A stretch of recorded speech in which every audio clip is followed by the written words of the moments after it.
پاکستان کا مطلب کیا، لا الہ الا اللہ۔ ناظرین ویلکم بیک ٹو پیغام پاکستان۔ ڈاکٹر صاحب بڑی خوشی کی خبر ہے، پاکستانی رائڈر ہیں ہمارے عبدالغفور، دبئی میں یہ ہوتے ہیں، وہاں کام کرتے ہیں فوڈ ڈلیوری کا، بائک پہ جیسے ہمارے ہاں بھی لوگ ڈلیوری کا کام کرتے ہیں مختلف فوڈز آئٹمز۔ تو یہ عبدالغفور صاحب جو ایک پاکستانی ہیں، یہ اپنا کھانا لے کے کہیں ڈلیور کرنے جا رہے تھے، تو انہوں نے دیکھا کہ دبئی کی ایک مصروف شاہراہ پر کچھ رکاوٹیں یا اینٹیں دو پڑی ہیں۔ اچھا، ان کو خیال آیا کہ اتنی مصروف شاہراہ، اتنی گاڑیاں گزرتی ہیں، یہ تو بڑی تیز رفتار بھی وہاں گاڑیاں چلتی ہیں، تو کوئی بڑا حادثہ ہو سکتا ہے۔ ان کے دل میں خیال آیا کہ میں یہ ہٹا دیتا ہوں۔ خیر انہوں نے بائک روکی، حالانکہ اپنے بڑی تیزی ہوتی ہے ان کو جب جاتے ہیں فوڈ ڈلیور کرنے، بائک روکی اور ویٹ کیا۔ جب ٹریفک میں وقفہ آیا، انہوں نے وہ اینٹیں اٹھائی اور سائڈ پہ رکھ دیں اور یہ چلے گئے اپنے کام پہ۔ اب وہ کوئی سی سی ٹی وی کیمرہ تھا یا کوئی اور ویڈیو بنا رہا تھا، لیکن یہ سارے عمل کی ویڈیو بن گئی۔ اچھا، ویڈیو بن کے یہ وائرل بھی ہو گئی اور پہنچ گئی دبئی کے کراؤن پرنس تک۔ انہیں بڑا پسند آیا، بڑے وہ خوش ہوئے، انہوں نے اپنے ٹویٹر پر اس کو ری ٹویٹ کیا یا اپلوڈ کیا، پھر کال بھی کی انہیں کہ میں نے وہ دیکھا ہے آپ کا کام اور شاباش اور ویل ڈن، آپ نے بہت اچھا کام کیا۔ اور یہ بھی کہا کہ میں فی الوقت تو ملک میں نہیں ہوں، باہر ہوں، آتا ہوں تو آپ سے ملاقات بھی کرتا ہوں۔ ڈاکٹر صاحب چھوٹا سا کام نیکی کا کیا اور کر کے پوری دنیا میں وائرل بھی ہو گئے۔ وہ خوش بہت ہے، کہتے ہیں مجھے تو اندازہ ہی نہیں تھا کہ یہ مجھے کال بھی آئے گی یا میرا یہ اتنا بڑا کام ہے، تو یہ بڑا وائرل ہو گیا ہے نوجوان۔ یہ عمل کیسا ہے؟ سبحان اللہ۔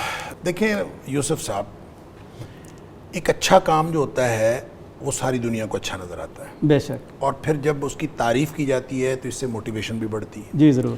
اور پھر خاص طور پہ جیسے آپ نے آج کل سوشل میڈیا کا دور ہے اور ویڈیو وائرل ہو جائے اور پھر وہ کہتا ہے کہ مجھے تو پتہ ہی نہیں تھا کہ اس میں، دیکھیں کوئی شخص اگر کوئی فائدہ دیکھ کر یا کوئی حسی یا عقلی بنیاد پر کسی ایمانی بات کو تسلیم کرتا ہے تو اس کا نام ایمان نہیں ہے۔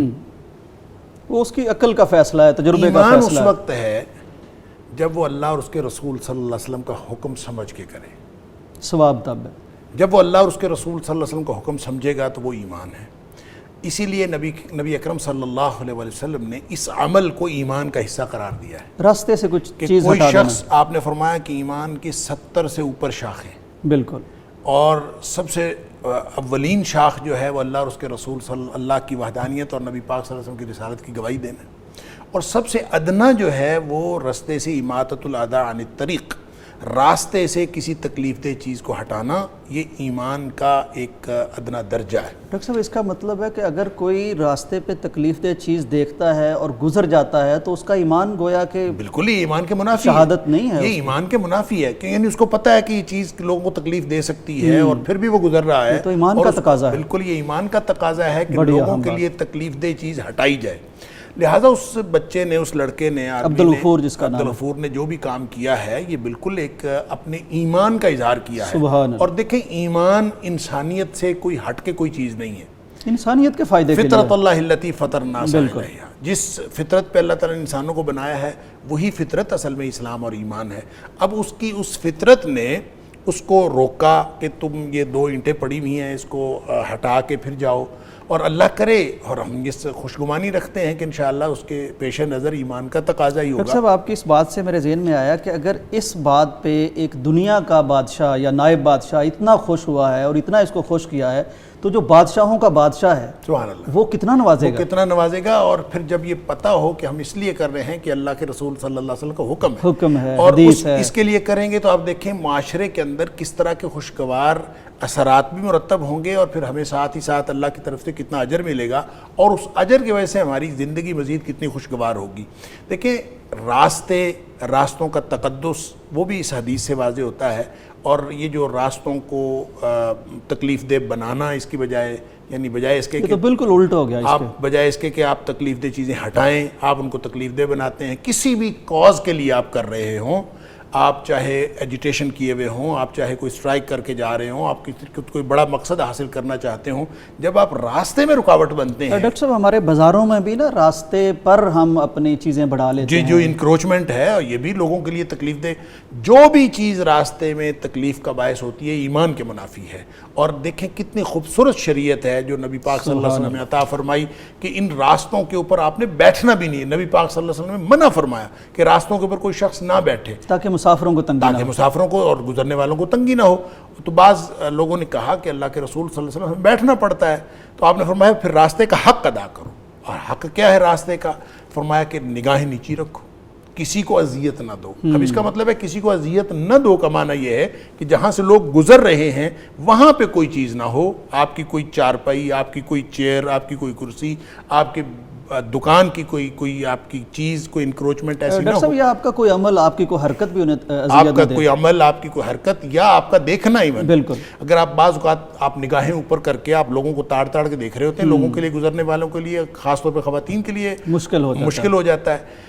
اسی طرح نبی پاک صلی اللہ علیہ وسلم نے فرمایا کہ ان کے ساتھ گفتگو جو ہے حسن الکلام، یہ بعض حدیث میں یہ بھی آتا ہے کہ حسن الکلام. اور اسی طرح امر بالمعروف اور نہی عن المنکر، کہ اگر آپ راستے میں بیٹھے ہیں تو راستے میں اگر کوئی برائی ہو رہی ہے تو آپ اس برائی کو برائی کہیں اور لوگوں کو اس برائی سے روکیں.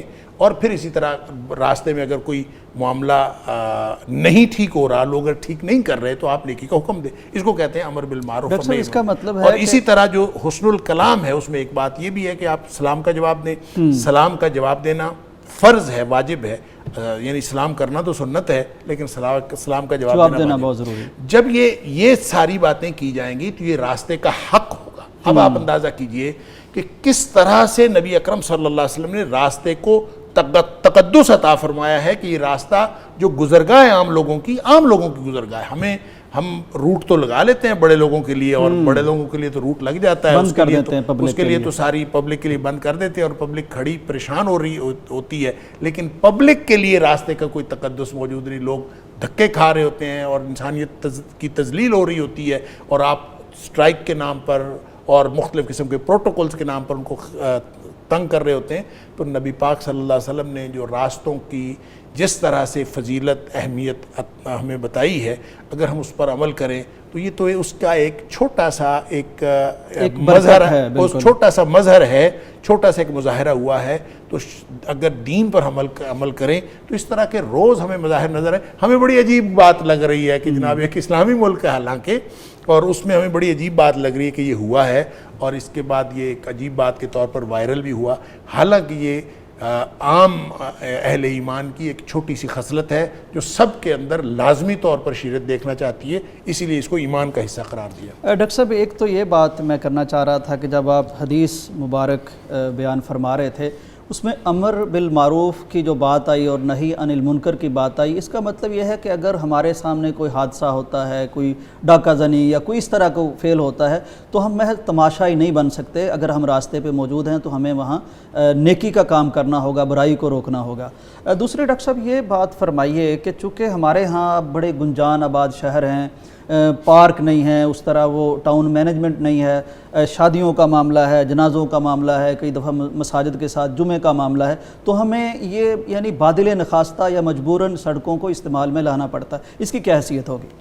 دیکھیں مجبوراً آپ کو جو استعمال میں لانا پڑے بھی تو آپ جو گزرنے والے ہیں ان کے لیے تکلیف کا باعث نہیں بن سکتے. یعنی یہ آپ کا شرعی ڈیوٹی ہے، شرعی حق. دیکھیں حضرت عمر فاروق رضی اللہ تعالیٰ عنہ نے جنہوں نے مینجمنٹ کی تو انہوں نے وہ جو ڈاک کا نظام بنایا، اور وہ ابتدائی طور پر فوجی مقاصد کے لیے تھا کہ گھوڑوں نے دوڑنا ہوتا تھا، اور ایک اتنی منزل تک گھوڑے جب تک تازہ دم دوڑ سکتے ہیں، اس سے آگے اگلے تازہ دم گھوڑا تیار ہوتا تھا.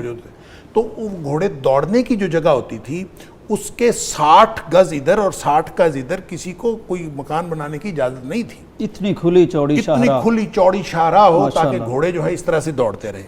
اب دیکھیں یہ بالکل اسی طرح ہے، آج کل پاکستان کے قانون میں بھی یہ شامل ہے کہ جو بڑی بڑی شاہراہیں ہیں، جو ایکسپریس وے ہے، اس میں اتنے فاصلے تک جو ہے وہ 60 فٹ ہے، یہ کتنا ہے کہ اس میں کوئی چیز نہ بنے. پھر لیکن ہمارے ہاں پھر اس کے باوجود انکروچمنٹ ہوتی ہے، سڑکیں پھر تنگ ہو جاتی ہیں، پھر ہم شہروں کے اندر بائی پاس بناتے ہیں اور بائی پاس کے اوپر پھر کالونیاں بننا شروع ہو جاتی ہیں، اور پھر اس کے اندر وہ اس طرح کی جو نئی انکروچمنٹ اور نئے تجاوزات ہیں وہ پھر ایک دفعہ آپ دیکھیں جتنے مرضی اس طرح سے بائی پاسز بناتے جائیں. دیکھیں امام ابن تیمیہ علیہ الرحمہ نے بھی اس کو جو بڑے بڑے شہر ہیں ان کی بجائے چھوٹے شہر، جو اگر آپ ملک کی مینجمنٹ کرنا چاہتے ہیں تو چھوٹے چھوٹے شہر وہ آباد کیے جائیں بجائے اس کے کہ ایک ہی شہر کو جو ہے بڑا کیا جائے. اگر آپ چھوٹے شہروں کو سہولیات دے دیں گے تو لوگ بڑے شہروں میں نہیں آئیں گے. جس طرح اب لاہور ہے، ہر طرف لاہور ہی بڑھتا جا رہا ہے، اگر آپ چھوٹے شہروں کے اندر وہی سہولیات دے دیں تو لوگ لاہور کی طرف نقل مکانی نہ کریں. تو میرے خیال میں جو آپ نے شروع میں کہا ٹاؤن مینجمنٹ میں نہیں ہے اور اس طرح سے، اور پھر اگر سڑکیں استعمال کرنے کی ضرورت پڑے، سڑکیں استعمال کرنے کی ضرورت ہی کیوں پڑے؟ بالکل سوال یہ ہے کیوں ضرورت پڑے. اگر آپ کے گھر کے اندر جگہ نہیں ہے تو کسی پارک وغیرہ میں استعمال کریں. یہ تو جو بھی ٹاؤن انتظامیہ ہے اور جو بھی میونسپل کمیٹی ہے ان کو چاہیے کہ ہر محلے کے اندر کوئی ایک ایسی جگہ، ایک ایسا خالی گراؤنڈ یا پلاٹ موجود ہو. نہ بھی موجود ہو تو ہائی اسکول، پرائمری اسکول تو ہر جگہ پہ موجود ہیں، ان کو استعمال کیا جا سکتا ہے. آپ نے کوئی بھی بڑی گیدرنگ کرنی ہو، سڑکوں کو استعمال نہیں کیا جانا چاہیے. یہ ایک بہت بڑی انسانیت کے لیے اذیت کی چیز بھی ہے اور یہ ایمان کے منافی بھی ہے. بالکل. ناظرین، آپ نے دیکھا کہ اسلام کس طرح ہر موقع پر، ہر معاملے پر، ہر مسئلے پر ایسی شاندار رہنمائی دیتا ہے کہ وہ انسانیت سکون میں آ جاتی ہے، ایک تسکین مل جاتی ہے، امن اور راحت مل جاتی ہے. یہ ایک چھوٹا سا عمل ہے، وائرل ہوا، اس کی بڑی پذیرائی ہوئی، دنیا حیران ہوتی ہے، لیکن یہ ہمارے ایمان کا حصہ ہے.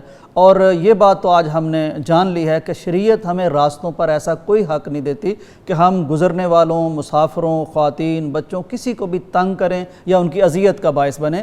مشروط طور پر نبی صلی اللہ علیہ وسلم نے سڑک پر بیٹھنے کی، گزرگاہ پر بیٹھنے کی اجازت دی ہے. جب یہ ساری چیزیں جو ڈاکٹر صاحب نے بتائی ہیں کہ سلام کا جواب دینا ہے، نظر جھکا کے رکھنی ہے، تکلیف نہیں کسی کو دینی، اچھائی کا حکم دینا ہے، برائی سے روکنا ہے، اور کوئی راستہ پوچھے، کو بات کرے تو اچھے سلیقے سے بات کرنی ہے. یہ کریں گے تو راستہ استعمال کر سکتے ہیں، ورنہ یہ گناہ کی بات ہوگی. یہیں ہمارے پروگرام کا وقت ختم ہوتا ہے. اجازت دیجیے. اللہ حافظ. پاکستان کا مطلب کیا؟ لا الہ الا اللہ. پاکستان کا مطلب کیا؟ لا الہ الا اللہ.